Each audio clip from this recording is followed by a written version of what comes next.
El siguiente programa de opinión contiene elementos de lenguaje, salud, sexo y violencia que pueden ser escuchados por niños, niñas y adolescentes sin supervisión de sus madres, padres, representantes o responsables. RCR presenta Buen Provecho, una producción nacional independiente con certificado número 22388 para dar cumplimiento al artículo 14 de la Ley de Responsabilidad Social. A partir de este momento, los invitamos a formar parte de esta mesa donde se componen y descomponen los problemas del país.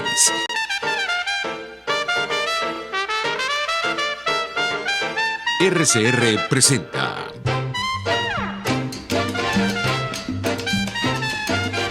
Buen Provecho.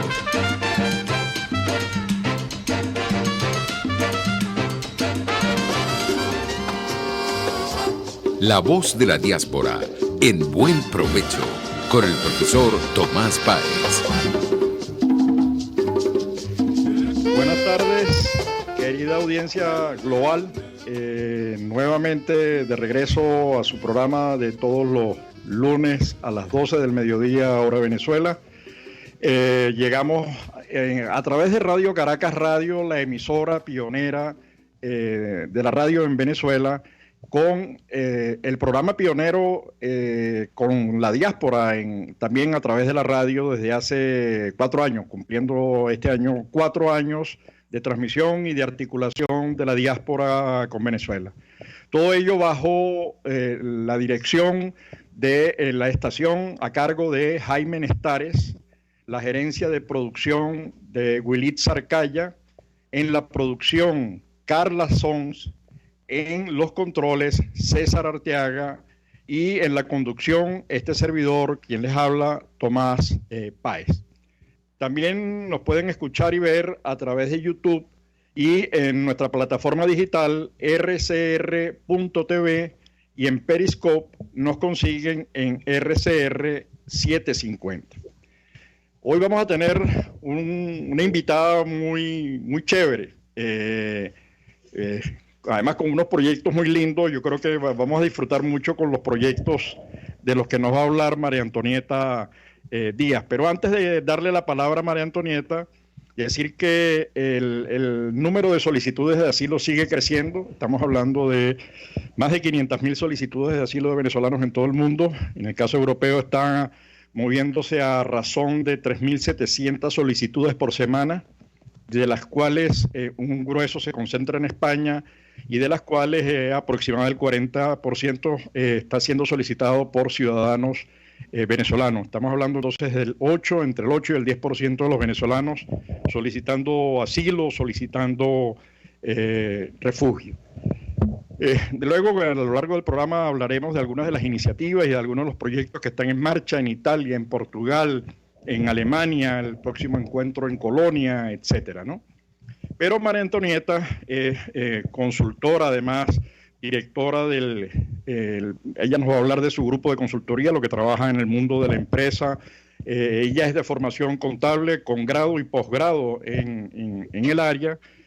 Es miembro de la comunidad hispana en Estados Unidos, pero además es miembro director del grupo Alianza Venezolana Americana. Están insertos en esa realidad y yo creo que es importante que nos cuentan qué hacen, cómo lo están haciendo, etcétera. Tienen una página y tienen un podcast en el que están las voces de la diáspora. El programa nuestro se llama La Voz de la Diáspora, el libro se llama La Voz de la Diáspora, el observatorio. Entonces, más lindo, imposible que sean las voces en plural de la diáspora venezolana. Sin más, entonces tenemos una invitada de verdad muy interesante, conocer esos proyectos de los que hemos hablado y que nos informe de los mismos con lujo de detalles para aprovechar esta hora que nos está regalando a todos los venezolanos fuera y dentro de Venezuela. María Antonieta, por favor. Un placer, Tomás. Muchísimas gracias por la invitación y la oportunidad de estar aquí y compartir con tus radioescuchas.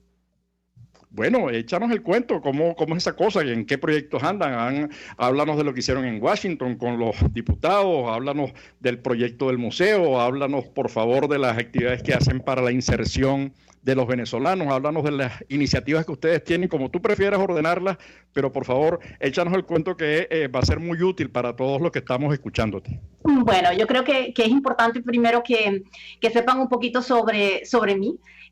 Yo soy venezolana, tengo 22 años viviendo en los Estados Unidos y soy empresaria. Tenemos un grupo de consultoría y pues además de mi trabajo como empresaria, pues siempre he estado vinculada con la comunidad, apoyando iniciativas y iniciando iniciativas. En el pasado estuve vinculada a una organización que se llama Mujeres Latinas Impulsando Mujeres Latinas, de la cual fui fundadora.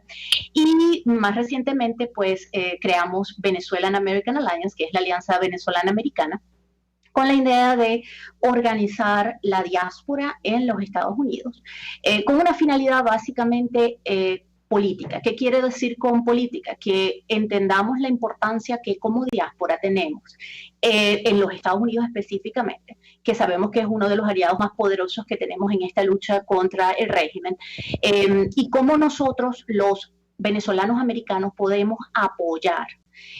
¿Por qué? Porque tenemos la posibilidad de votar en este país. Entonces estamos en un proceso donde nuestra comunidad es relativamente joven y no conoce cómo se hace, cómo se ejerce ese poder de voto en los Estados Unidos.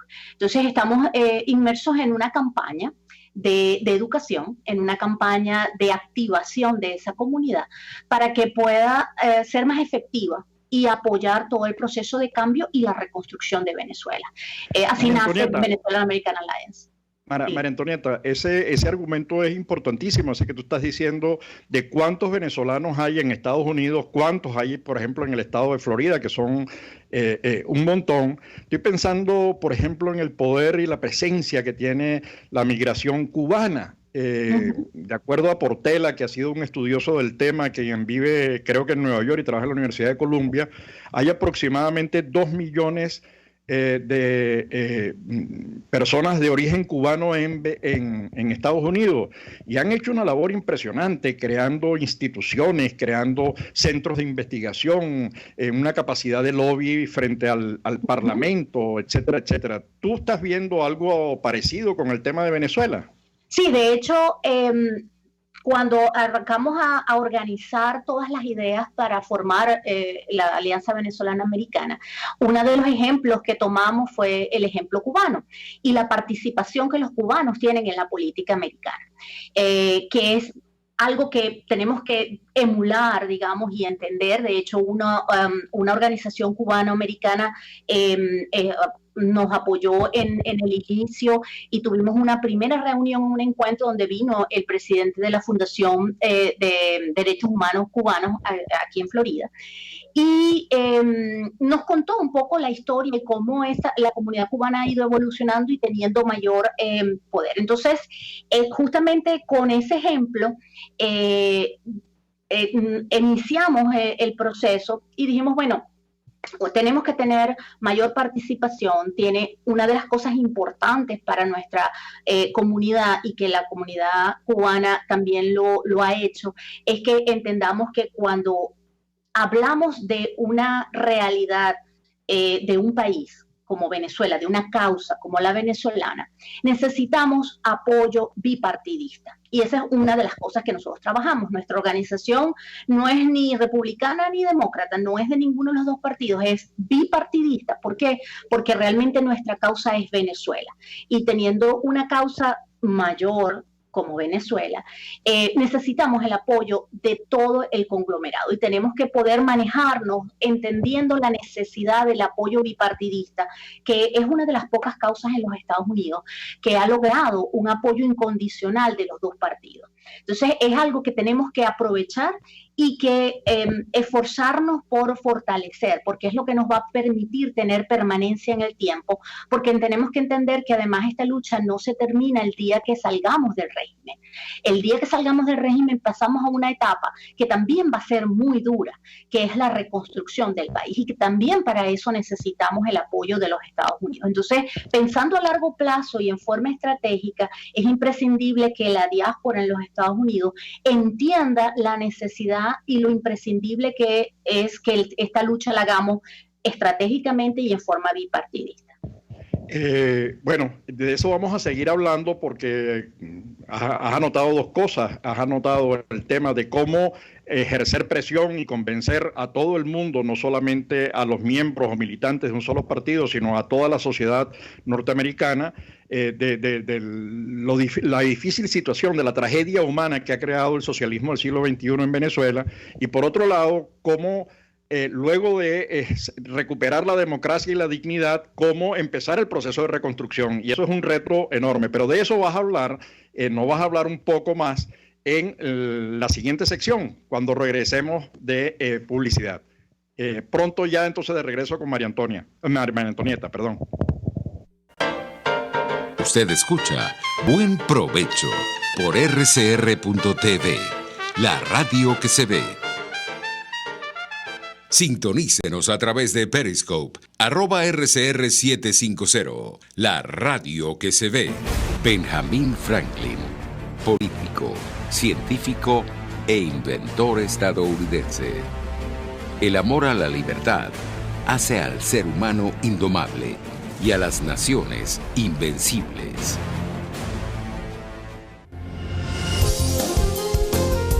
RCR 750 AM, porque lo bueno une. Los grandes temas se debaten en la mesa. Buen provecho por rcr.tv, la radio que se ve. Y síganos en Twitter, @RCR750. Bueno, ya de regreso estamos hablando con María Antonieta Díaz. No les había dicho que además de contable, magíster, empresaria, impulsora de todo lo que tiene que ver con el emprendimiento, etcétera, es maracucha. Y eso es importantísimo porque después del estado de la diáspora, que somos 6 millones de venezolanos, el estado más grande que se ha quedado en Venezuela es el Zulia, aunque el proceso migratorio que está causando la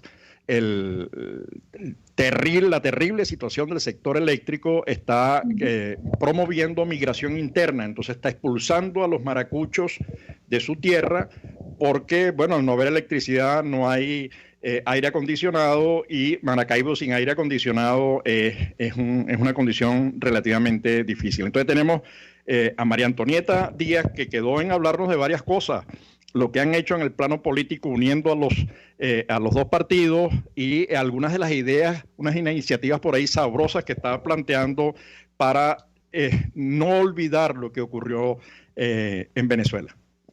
Sí, bueno, un poco para contarte sobre la historia de la organización. Nosotros comenzamos en el 2019. En junio tuvimos una primera reunión donde nos reunimos un grupo, básicamente empresarios, interesados en darle forma a esto. Eso fue en junio del 2019. En julio se registró la organización. Y la primera meta que nos propusimos fue que se lograra instaurar en el Congreso de los Estados Unidos un caucus para Venezuela. Déjame explicar qué es un caucus. Exacto. Okay, un caucus es un organismo del Congreso que está formado por congresistas. Estamos hablando de la Cámara Baja. ¿Qué es lo que hace esto? Que permite que temas, hay cientos de caucus en el Congreso con diferentes temas. Hay caucus para trabajar por medidas para el cáncer, para trabajar por diferentes, para China, para diferentes, no había un caucus para Venezuela. Finalmente, en noviembre, tuvimos el 13 de noviembre, se instauró el Venezuela Democracy Caucus. Actualmente tenemos 20 congresistas que se han unido a ese caucus. ¿Qué es lo que hace eso? Nos da una plataforma donde cualquier ley que se quiera introducir en el Congreso de los Estados Unidos puede ir a ese caucus, a esa organización donde ya hay 20 congresistas que están sensibilizados con el tema y que están pro Venezuela por ayudar a la causa. Eso hace que nuestra causa se oiga mucho más contundentemente, hace que cualquier proceso para una regulación en el Congreso sea más rápido de procesar. Anteriormente, si uno quería una ley para proteger, qué sé yo, el TPS, para proteger a los inmigrantes venezolanos que están llegando, que están ilegales en los Estados Unidos, había que ir a un congresista, ese congresista decidía tomar la ley y ese congresista tenía que empezar a hacer lobby a cada otro congresista para lograr un peso específico y lograr que en algún momento tuviera el peso necesario para llevarlo al piso del Congreso y se pudiera discutir. Y finalmente se llegara a algo. Eso que implica tiempo, esfuerzo, etcétera. ¿Qué sucede ahora? Que tenemos esa ventana abierta donde es una plataforma que ayuda a que nuestra causa venezolana tenga un megáfono puesto en el Congreso y cualquier cosa que quiera llevarse va a ser mucho más rápidamente discutida, mucho más rápidamente apoyada y va a salir con mucho más fuerza para lograr una aprobación más rápidamente. Eso se logró en noviembre del año pasado. Ajá, ¿y qué iniciativas están pensando? Digamos, sería mucho pedirte que nos digas que ha habido resultados, porque bueno, está recién creada, pero en todo caso, ¿en qué agenda están pensando? Porque a mí me parece que eso que ustedes han logrado allí, en Francia hay un ejemplo similar de parlamentarios a favor de los demócratas y la democracia y la recuperación de la democracia en Venezuela. ¿En qué agenda están pensando? ¿Jubilados y pensionados, apátridas, temas de permiso temporal? ¿En qué están pensando? ¿Qué iniciativas y qué temas creen ustedes que debe discutirse en ese parlamento y ser abordado por los partidos políticos de Estados Unidos? Sí, bueno, una de las cosas importantes es que este caucus es bipartidista. Los co-chairs, hay un co-chair republicano y uno demócrata, los dos son de Florida, pero hay 20 congresistas de diferentes estados.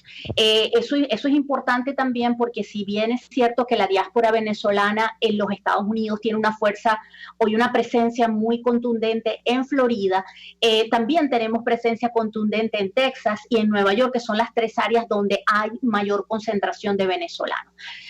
Entonces, eso hace que esté un conglomerado de congresistas. Ahora bien, ¿qué tipo de iniciativas se van a llevar allá? Pues cualquier iniciativa que sea útil para apoyar a nuestra comunidad dentro de los Estados Unidos, para apoyar a Venezuela, a los refugiados en Latinoamérica también.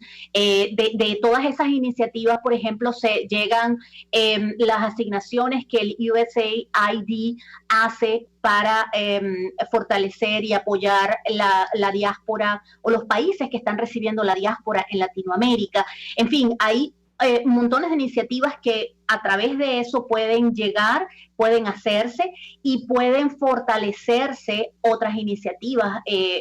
Así que realmente lo que tenemos es que como comunidad entender que tenemos ahora esa plataforma y que podemos también, porque una de las cosas que nos ha pasado es que nosotros como comunidad no estamos acostumbrados a ejercer políticamente la democracia, porque yo lo digo por mí, yo nunca me metí en temas políticos en Venezuela, nunca tuve contacto con temas políticos. Entonces, como comunidad nos cuesta entender que en este país, en Estados Unidos, tu voz tiene un peso, un valor y tú puedes llegar y tocarle la puerta a tu congresista y pedirle que tú, siendo un habitante de su distrito, puedes ejercer una presión para que se den cosas. Entonces, una de las... No, es que lo que acabas de decir me llama mucho la atención y creo que es un aprendizaje para la comunidad venezolana. Una de las cosas, hoy salía en el periódico, en El Nacional, recogiendo la información de lo que dijo la vicepresidenta, una de las vicepresidentas de España, que decía que Venezuela no le importa a nadie. ¿No? Lo dijo así, que, oye, me quedé yo, no puede ser que no sientas ni siquiera empatía por lo que le está ocurriendo, por la tragedia humana, por los muertos que hay en el hospital de niños, porque no hay medicinas, porque no hay reactivos, porque no hay comida, etcétera, etcétera. Digo, para la mayoría de la población. Entonces, hay unos pocos que están disfrutando de algunos supermercaditos que están importando cosas carísimas que se compran y se venden en dólares. Entonces, el tema de la política con P mayúscula, esa cosa de comprometer al ser humano, es uno de los grandes aprendizajes que es, tú no puedes dar, la democracia es como la salud y las libertades son como la salud, tú no las puedes dar por sentadas porque hay muchos enemigos. Entonces hay que como que participar, recuperarlas de manera permanente, recrearlas, impedir que la violen, porque, bueno, de esos polvos de la violación de las libertades tenemos estos lodos que es el modelo autoritario que hoy rige en Venezuela, ¿no? Me vino como idea por las declaraciones recientes de algunos amigos o por lo menos, si no son amigos, se colocan de perfil frente a lo que ocurre en Venezuela. Así que perdona que te haya interrumpido, pero para que sigas, por favor. No, tienes mucha razón, y una de las cosas en las que estamos empeñados en la Alianza Venezolana Americana es en ese proceso de educación, de que entendamos como diáspora la importancia y relevancia que tenemos. Somos un país fuera de Venezuela y que principalmente en la diáspora a la que yo pertenezco, que es la de Estados Unidos, tenemos un papel muy importante y que si ejercemos adecuadamente esa fuerza con nuestro voto, podemos lograr muchas cosas para apoyar a Venezuela. Y esa participación es imprescindible, entender que tenemos el deber de participar cada uno desde su espacio y que ejercer políticamente como digo, es el voto. Por ejemplo, en este país ahorita estamos en un proceso de censo en este año. Esa es otra de las campañas que tenemos, que la gente entienda que tiene que contarse, tiene que participar en el censo, porque el censo que hace nos da también poder, porque hasta ahora hay unos números que manejamos de alrededor de 500,000 de venezolanos en los Estados Unidos. Pero ¿qué tal que nos contemos y no somos 500,000 y somos 700,000? Pero necesitamos la participación de la gente en el proceso de censo, que la gente entienda que el censo solamente nos va a permitir tener mayor poder, mayor participación, que solamente va a beneficiar a sus comunidades porque van a tener más recursos para sus colegios, para sus hospitales, para su seguridad. En fin, que lo único que pueden ganar participando en el censo es cosas buenas, no hay negativo. Pero esa educación es la que estamos promoviendo, que la gente entienda que tiene que participar haciéndose contar en el censo, que tiene que participar convirtiéndose en ciudadano en los Estados Unidos y registrándose para votar y yendo a votar, ejerciendo ese poder de voto, porque es contundente para poder ayudar a Venezuela. Claro, estabas hablando de 500 y tantos mil, yo creo que hay un poquitico más, pero bueno, y concentrado además en varias ciudades emblemáticas, mencionaste dos de ellas, Texas y Nueva York. Una de las cosas no es solamente porque obtiene, sino porque además es una forma de defender la democracia, ¿no? Uno de los argumentos, vuelvo a España con ese artículo en relación con la vicepresidenta que decía que España no le interesa a nadie, no le interesa a los demócratas, le interesa a los demócratas venezolanos que están denunciando lo que ocurre en Venezuela, esos demócratas venezolanos que tienen que preparar las maletas con medicinas, con alimentos, para los familiares y amigos, incluso para enviarle a gente desconocida en Venezuela. Muchas de esas maletas se llenan con farmacias y farmacéuticos españoles, con amigos y compañeros de trabajo. Entonces, al final, esos 400,000 venezolanos terminan siendo unos cuantos millones y ellos votan. Y el voto tiene un peso, no solamente para lograr, sino también para impedir que se destruya la democracia como nos ocurrió en Venezuela, ¿no? Porque la gente en el mundo cree que, que la democracia es un bien absolutamente dado. No, es un bien que hay que defenderlo, es como la salud, repito, hay que hacerse análisis permanentemente y cuidarla porque de lo contrario, puede ocurrir lo que ocurrió en Venezuela, que la aniquilan.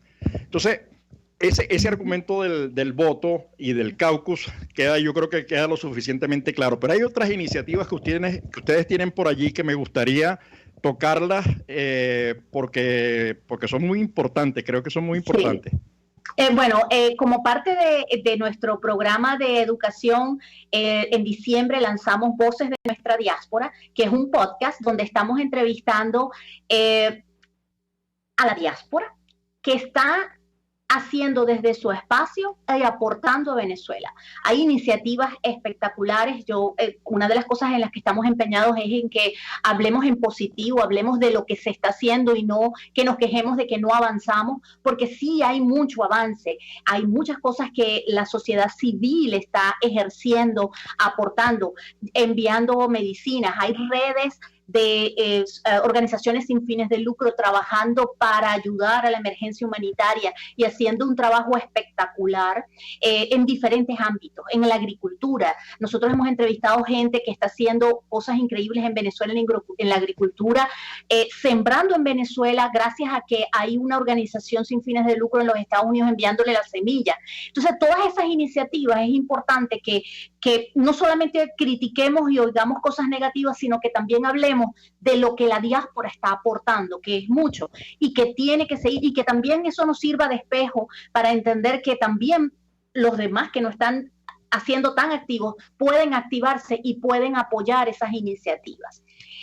Otra de las cosas que estamos organizando y es parte de nuestro plan del 2020 es el Museo de la Diáspora. Nosotros estamos empeñados en hacer una recopilación y montar un museo que inicialmente pues será virtual, donde podamos ver y tener una muestra de todas las iniciativas que han habido.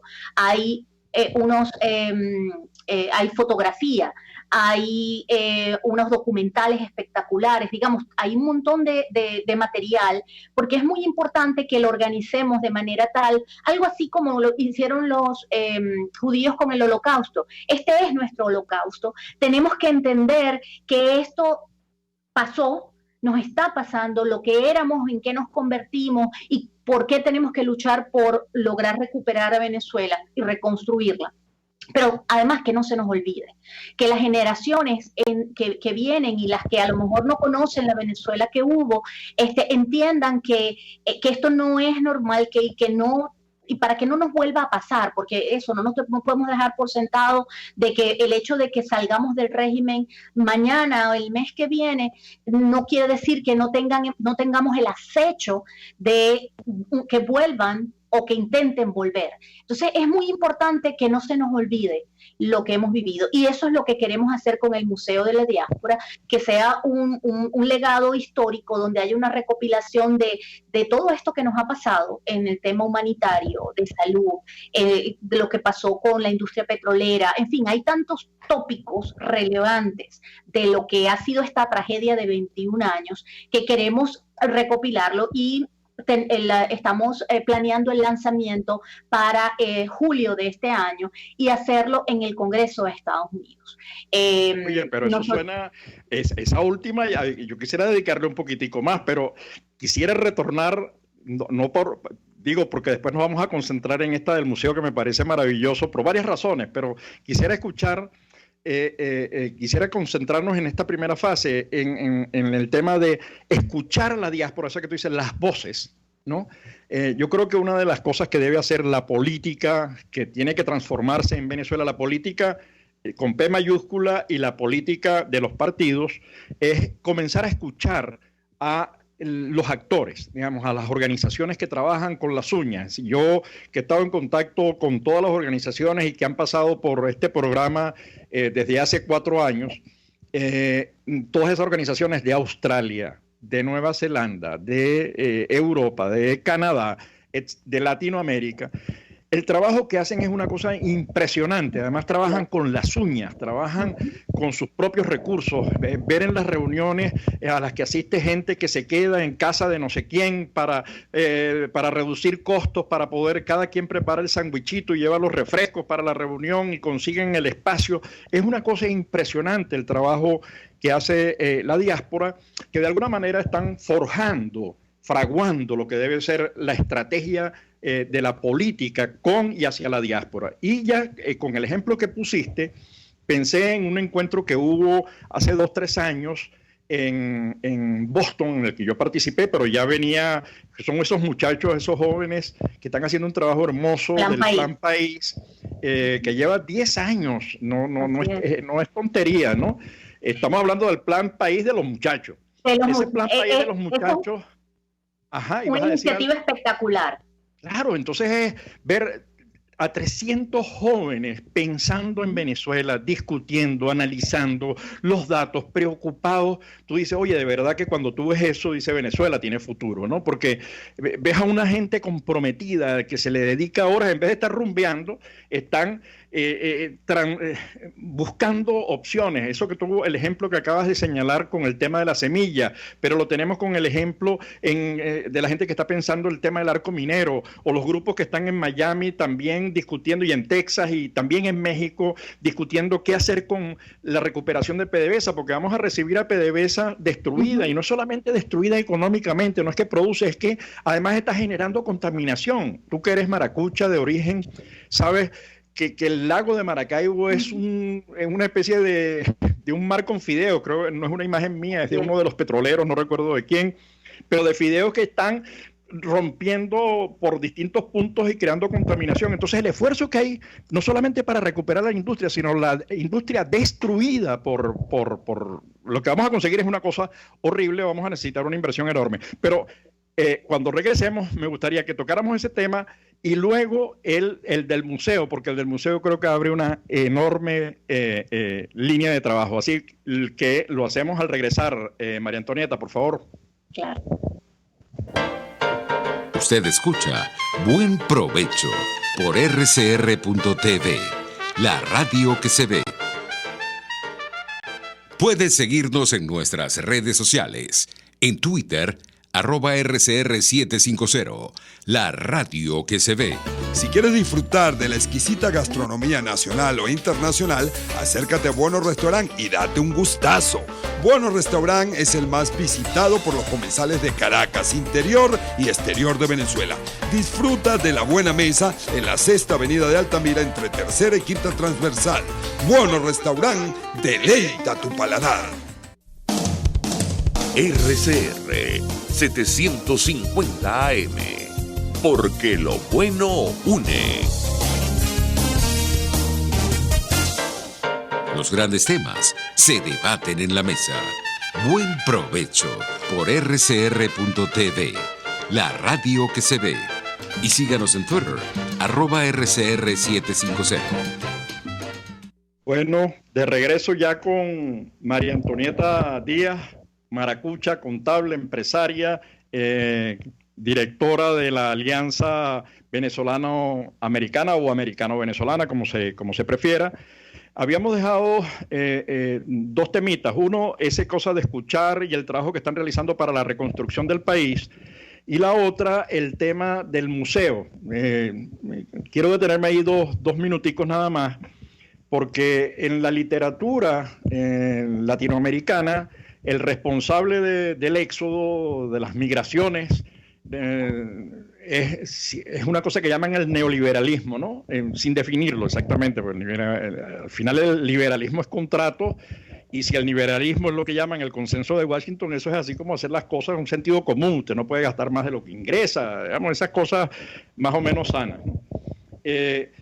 Pero se le olvida el tema de cómo el socialismo genera diáspora, ¿no?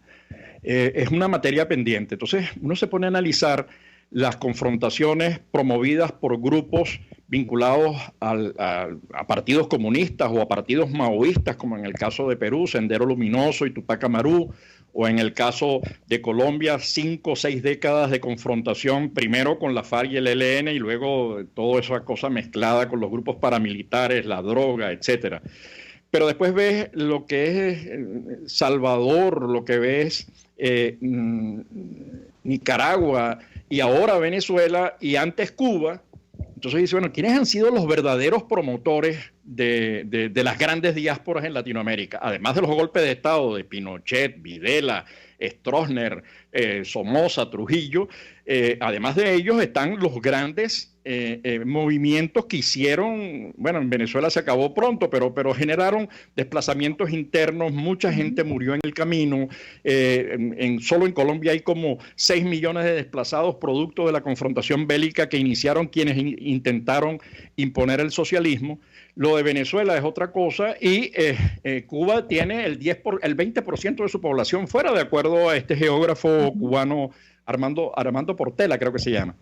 Entonces, el hecho de construir esa iniciativa que ustedes tienen del museo me parece que cae de perla, que se justifica, porque ahorita la migración que está produciendo Nicaragua hacia Costa Rica y hacia Estados Unidos es enorme.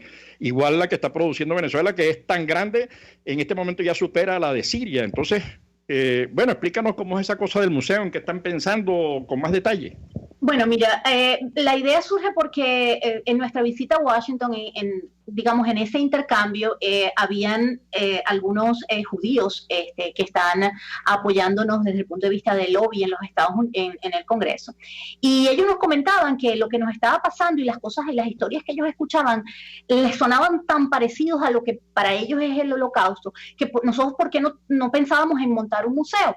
Y enseguida tomamos la idea, porque ciertamente es tan importante que no se nos olvide y que no nos vuelva a pasar. Entonces, lo que estamos organizando es una recopilación donde pues van a haber libros como el libro que tú eres autor. Hay tantas iniciativas espectaculares, hay una serie de documentales. Entonces, lo que estamos planeando es que en julio vamos a hacer el evento que hicimos el año pasado alrededor de la instauración del Venezuela Democracy Caucus en Washington. Lo llamamos Venezuelans Take DC. Los venezolanos toman DC.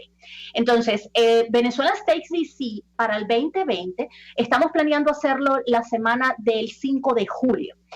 Va a ser 7-8 de julio. Y entonces en esos 2 días lo que hacemos es, uno es un día de entender, invitamos gente de la administración, entendemos cuáles son las políticas, qué se está haciendo, en fin, nos ponemos al día informativamente con una conferencia y el siguiente día hacemos lo que llaman aquí un Hill Day. Un Hill Day es ir al Capitolio, al Congreso y visitar las oficinas de congresistas y senadores y decirles, aquí estamos, hacemos delegaciones por estado y los visitamos y les decimos cuáles son nuestros sentir, qué estamos pensando, porque les preguntamos qué planes tienen, qué información necesitan de nosotros para entender mejor la dinámica de lo que está pasando en Venezuela y hacemos un intercambio haciendo visitas. El año pasado visitamos más de 50 congresistas y más de 15 senadores en un día con 7 delegaciones de diferentes estados. Entonces, ese trabajo de entender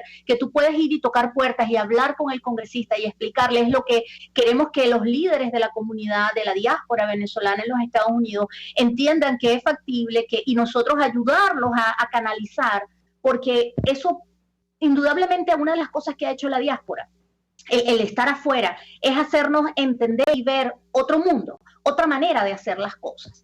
Y esas otras maneras de hacer las cosas son las que tenemos que internalizar y ver, oye, ¿cómo yo puedo usar esta información, esta nueva manera de ver la democracia, por ejemplo, para tomar el ejemplo de la democracia americana? ¿Y cómo podemos hacerlo útil para este proceso en el que estamos? Entonces, digamos, evidentemente la tragedia venezolana es una tragedia y profunda y dolorosa. Yo tengo a mi papá en Maracaibo sufriendo 4 horas diarias sin luz, y digamos, todos lo sentimos de una u otra manera, pero indudablemente también, y lo que queremos es que la parte positiva de ese rapport, de ese nuevo conocimiento, de esas nuevas relaciones, de esos nuevos contactos que la diáspora ha generado, se canalicen y se puedan organizar para generar cosas buenas para el cambio en Venezuela. Y que este cambio, entendamos que no es un cambio solamente que lo pueden manejar los políticos.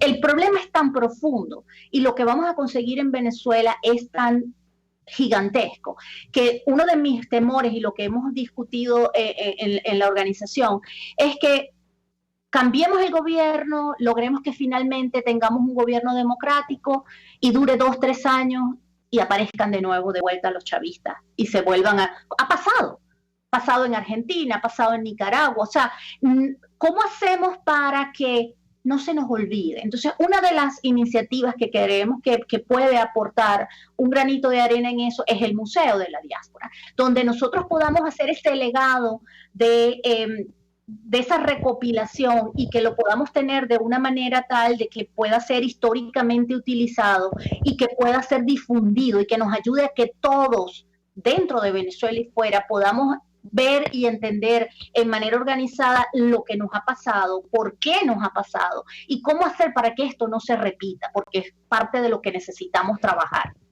Yo de verdad que a mí ese proyecto me encanta, primero porque creo que se inscribe dentro de lo que llaman las 3D, ¿no? La de documentar lo ocurrido, denunciar y difundir. Digamos, eso es lo que permitió a Bachelet construir un informe demoledor denunciando la situación de los recursos de los derechos humanos en Venezuela. Va desde el derecho a la cédula de identidad, al pasaporte. Gente que no ha podido viajar por no tener pasaporte en la mano, porque te dice, bueno, yo puedo llegar con una hoja que me entrega el consulado, pero después, ¿cómo hago para salir de Venezuela si no tengo pasaporte, ¿no? Entonces, además, todas las mafias que se han creado allí, o la denuncia del FAES con los miles de asesinatos que se han producido sin juicio previo, una cosa horrible. Entonces, esa estrategia de las 3D, documentar, denunciar y difundir, me parece clave, pero es que además tenemos en todos los planos, está en el plano de la escritura, hay libros, hay editoriales además que han crecido con literatura venezolana, pero hay toda la producción fotográfica. Yo estuve en el Mambo en Colombia con una fotógrafa mexicana que es además médico forense, retratando la crisis del paso del río Táchira sobre las piedras. Pero además tenemos filmaciones, entonces tenemos la posibilidad de verdad de armar una cosa enorme de denuncia. Yo estaba viendo las imágenes salvando las distancias porque la verdad que lo del Holocausto es una cosa fuera de, digamos, yo formo parte del directorio del Observatorio Hannah Arendt y lo creamos porque cuando en Venezuela Chávez comenzó casi que a negar la existencia del Holocausto junto a Ahmadinejad. Y es una cosa de otra dimensión, ¿no? Pero en todo caso, lo que está ocurriendo en Venezuela, cuando uno ve los niños desnutridos que denuncia Susana Rafali de manera además documentada, con estudios hechos por Cáritas o los enfermos en nuestros hospitales, la verdad que la cosa sorprende.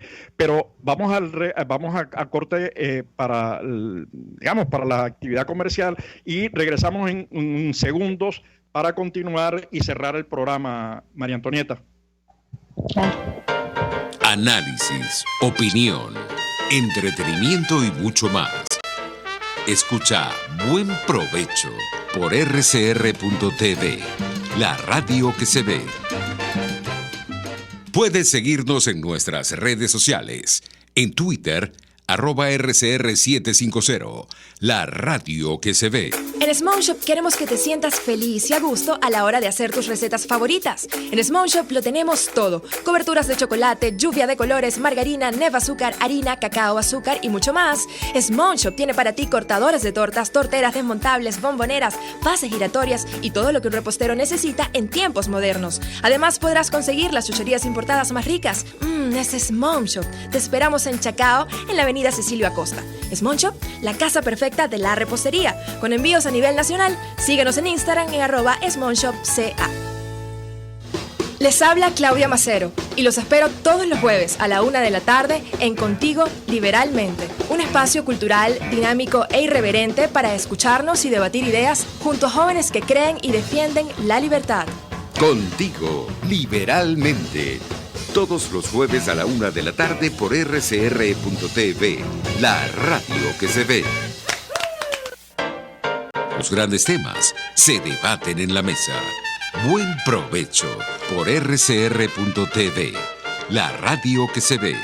Y síganos en Twitter, @RCR750.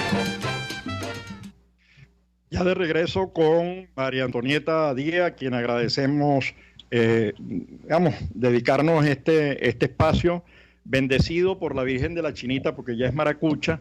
Entonces, nos quedan unos pocos minutos, María Antonieta. Quedamos en el tema del museo, en lo que están haciendo con la diáspora, en el proyecto para la semana de julio, donde además coinciden tanto las declaraciones de independencia de allá y de acá, ¿no? 4 y 5 pegaditas. Entonces, bueno, dinos en pocas palabras, intenta resumirnos todo lo que ustedes están haciendo, ya habrá oportunidad. Solo un detallito, me parece que todas las iniciativas que hay en Estados Unidos, las que están en Nueva York, las que están en Austin, las que están en Texas, las que están en Chicago, las que ustedes están en el estado de Florida, hay varias. Yo creo que llegó el momento como de comenzar a articular esfuerzos, ¿no? Con todas las organizaciones y seguir con todas las voces de las diásporas que ustedes tienen en el podcast. Así que... por favor, María Antonieta.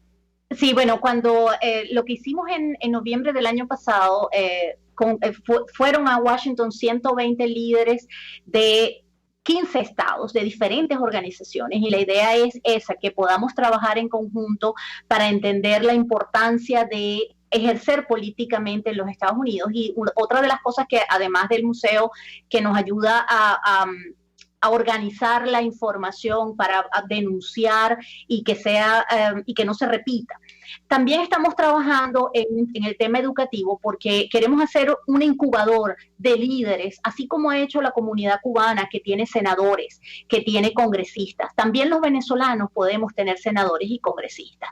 Ya llegó la hora de que como comunidad nos organicemos para que tengamos esos muchachos. Por ejemplo, Lampaís, que lo nombramos, es un incubador excelente. Esos son unos líderes, unos chicos que han crecido acá, que la mayoría son americanos, que pueden perfectamente tener posiciones políticas en el futuro. Entonces, una de las cosas que la organización quiere hacer es generar un programa de creación de líderes de la comunidad venezolana que sean postulables para cargos políticos en los Estados Unidos, y que nuestra comunidad, como la tiene la cubana, pueda tener participación, y que eso nos va a ayudar, por supuesto, a mantener nuestra lucha en el primer plano políticamente en Estados Unidos. Entonces, en eso estamos trabajando también. Bueno, pero además va a ser fundamental para el proceso de reconstrucción de Venezuela, porque nos están dejando un país en el esterero. Nos están dejando un país, ya no es que rasparon la olla, se robaron la olla, ¿no? Digamos, ahí ya no queda nada. Se llevaron el mayor nivel de recursos que ha tenido Venezuela en toda su historia, y han construido menos vivienda, pero además han destruido los hospitales, han destruido el sector eléctrico, el transporte público, el metro. Yo creo que el metro debe estar, en el caso de Maracaibo, en un cuarto, pero bueno, ese es otro tema. En todo caso, gracias, María Antonieta. Gracias por la labor que hacen, gracias por este espacio, gracias por seguir impulsando el papel de la diáspora en el proceso de reconstrucción de Venezuela, de sí mismo y del país que los acoge. Así que a toda nuestra querida audiencia, nos seguimos viendo en su espacio el próximo lunes, como de costumbre, a la misma hora, 12 del mediodía, hora Venezuela. Gracias, María Antonieta. Un placer, gracias a ti, encantada. RCR presentó Buen Provecho. Síganos en Twitter en @RCR750. RCR 750 AM, porque lo bueno une. RCR presentó Buen Provecho, una producción nacional independiente con certificado número 22.388 para dar cumplimiento al artículo 14 de la Ley de Responsabilidad Social. RCR 750 AM, porque lo bueno une.